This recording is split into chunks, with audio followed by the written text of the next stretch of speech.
अस्सलाम वालेकुम। दोस्तों, उसे स्कूल की बास्केटबॉल टीम से निकाल दिया गया। उसने घर आकर कमरा बंद किया और खूब रोया। बाद में वही लड़का 6 बार का बास्केटबॉल चैंपियन माइकल जॉर्डन बना। 4 साल तक उसके वालिदैन यही समझते रहे कि वो गूंगा और बहरा है। 4 साल की उम्र में उसने पहली बार मुंह से एक लफ्ज निकाला। उसके वालिदैन को हमेशा यही फिक्र रहती थी कि आखिर इसका बनेगा क्या, ये दुनिया में सरवाइव कैसे करेगा।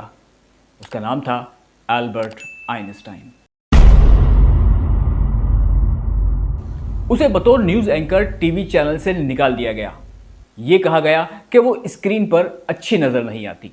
बाद में वही औरत ओपरा विनफ्रे बनी, जो मुतादिद अवार्ड विनर टॉक शो की मेजबान रही।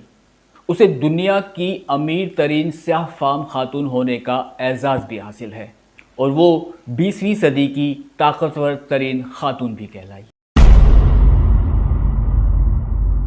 उसे अखबारी नौकरी से ये कहकर निकाल दिया गया कि आपके पास कोई तख्लीकी सलाहियत नहीं है, आपके पास कोई ओरिजिनल आइडियाज़ नहीं है। वही शख्स बाद में वॉल्ट डिज्नी बना, जिसने मिक्की माउस समेत कई किरदार तख्लीक किए जो दुनिया में आज भी बेहद मकबूल हैं। 11 साल की उम्र में उसे स्कूल की फुटबॉल टीम से निकाल दिया गया। वजह थी उसकी बीमारी, वो बीमारी जिसमें इंसान का कद बढ़ना रुक जाता है और इंसान अपनी उम्र से छोटा नजर आता है। सब उसका मजाक उड़ाते थे, लेकिन आज वो दुनिया का मशहूर तरीन फुटबॉलर लियोनेल मेसी है। मंगेतर की मौत हो गई, बिजनेस तबाह हो गया, नर्वस ब्रेकडाउन हो गया और इसके बाद वो मुसलसल 8 इलेक्शन में शिकस्त से दो चार हुआ। लेकिन वही शख्स बाद में अमेरिका का 16वां सदर बना। नाम था इब्राहिम लिंकन। वो टोयोटा कंपनी में बतौर ऑटोमोबाइल इंजीनियर की जॉब के लिए इंटरव्यू देने गया, लेकिन नाकाम रहा। जिस शख्स को टोयोटा कंपनी ने जॉब देने तक से इनकार कर दिया था, वही शख्स बाद में होंडा कंपनी का मालिक बना। 30 साल की उम्र में उसे उसकी तबाहाली में तन्हा छोड़ दिया गया। उसके शेयर्स होल्डर ने उसे उस कंपनी से निकाल दिया जिसकी बुनियाद उसने खुद रखी थी।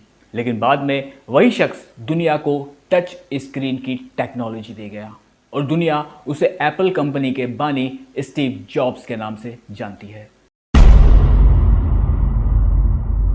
उस्ताद ने उसे स्कूल से यह कहकर निकाल दिया कि तुम्हारी समझ में कोई बात नहीं आती, तुम्हारे दिमाग में कोई बात घुसती नहीं है, तुम इंतहाई नालायक और कुंद जहन हो।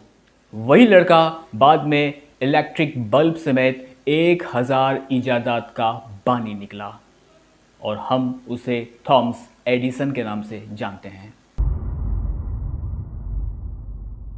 रिकॉर्डिंग कंपनी ने उन्हें यह कहकर निकाल दिया कि हमें आपके गाने पसंद नहीं हैं और इस फील्ड में आपका कोई फ्यूचर नहीं है, आप जाएं और गाने वगैरह छोड़ के कोई और काम करें। बाद में उन्होंने मिलकर एक म्यूजिक बैंड बनाया जो आज दुनिया का सबसे कामयाब म्यूजिक बैंड कहलाता है, दी बीटल्स।